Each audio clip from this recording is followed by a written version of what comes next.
and being pregnant, I have a schedule for everything, from exercise to meals to finding time to put my feet up. Routines give us comfort. The young woman in our next story didn't want to change her routine, but distractions in her day threw her off schedule. And as you're about to see, this unexpected change will result in an extraordinary rescue. On May 16, 1998, Azita Malanian was jogging with her dogs on a mountain trail in Altadena, California.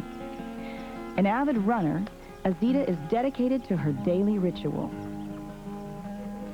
But earlier that day, Azita's schedule had been repeatedly interrupted, and as the day wore on, she decided not to go for her daily run. When I finished, I said, it's getting too late, maybe I'll just go to the gym. And so I drove by the gym, and it was just feeling so sad suddenly, and I know when I feel sad, I have to go running. As soon as she started her run, Azita began to feel ill and decided to go home. While leaving, she found her dogs gathered around a strange patch of brush. Let's go! As Azita attempted to drag her dogs away, she was startled by a noise in the bushes. I heard like a cat noise, like a meow noise, and the two pointy things poked out of the ground. Come on, let's go! Come on, let's go! And I screaming from fear, I was shaking. Terrified, Azita ran back to the car with her dogs.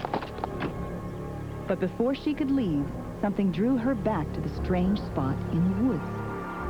As I bending down and I looking what it is, and I look at this thing, it looks like a little baby feet. I just started moving the bushes, and I dig with my nail to move the dirt.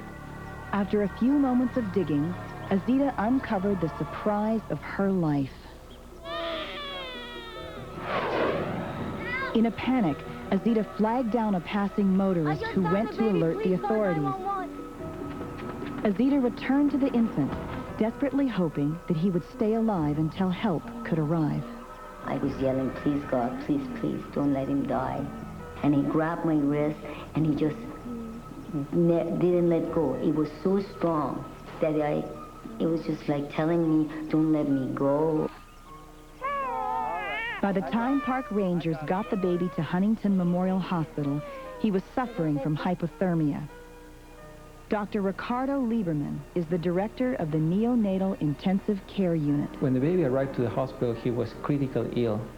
It was essentially a miracle this baby was alive at the time the baby was found by this lady and then brought by the paramedics to the hospital. Dr. Lieberman and the hospital staff named the baby boy Christian. The baby quickly recovered and was adopted by a loving family. There is no doubt that Azita's being guided on her run that day saved the precious life of a little boy.